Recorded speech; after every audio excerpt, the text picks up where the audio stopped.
On today's show, Snapchat gets hacked, the Samsung Galaxy Camera 2 shows up, a digital-only Xbox One, maybe some more free-to-play games for Sega, and Apple's Japanese lucky bags. It's Buffalo Bulletin time.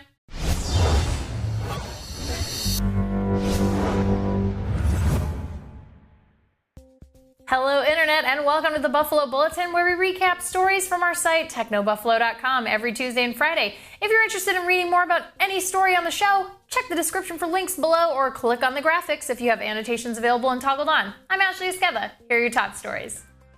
Snapchat might be rethinking their decision to turn down billions of dollars from Facebook as they suffered a very large hack this week. Over 4.5 million usernames and phone numbers of people using the service were posted as people rang in the new year, after Gibson Security revealed a loophole that potentially allowed someone to associate usernames with phone numbers. Whoops. The hacker or hackers responsible claimed they did it to put pressure on Snapchat to fix the exploit. Snapchat's biggest draw is anonymity, so it's kind of a big deal to see this much user info compromised. Samsung also in the news this week, officially announcing the next version of its Android-powered shooter, unsurprisingly named the Galaxy Camera 2. It's got some new retro design cues, it's shed a little weight, and it's more compact compared to the original, but it has the same megapixel and optical zoom specs. It is running 4.3 Jelly Bean for those of you interested in which version of Android the Galaxy Camera 2 is running. No word yet from Samsung on when or how much, but we're expecting it to land on a few US carriers, and we will be checking it out at CES next week. In gaming, Microsoft's Phil Spencer made some news this week after mentioning the Xbox One almost made it to retail without a disk drive.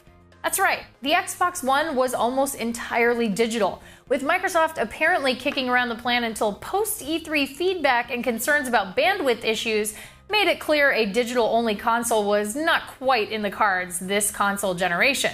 It's kind of amazing that Microsoft was still in planning mode for the Xbox One mid-2013, but considering the console's popularity thus far, it looks like they made a pretty good decision. Sega also making gaming news this week. No, they're not bringing back the Dreamcast or the Genesis for next gen. Boo. They're actually considering more free-to-play games on the Nintendo 3DS. Of course, that will depend on how Japanese gamers respond to Initial D Perfect Shift Online, which will be Sega's first foray into free-to-play titles. It looks like the 3DS is their platform of choice, as it's the second most popular handheld device in Japan, trailing just the smartphone. It'll be interesting to see if any of these free-to-play games that Sega makes show up in the American eShop. Lastly, our grab bag story for the day is an actual grab bag. Apple offered a lucky bag promotion in Japan on the 2nd of January, and it went like this. Customers walked into an Apple store and paid $350 or so for a lucky bag, which would have an assortment of goods in it. Most bags held the same $350 worth of assorted products like cases, Bluetooth speakers, and the like, but some really lucky bags had products like a new MacBook Air inside them.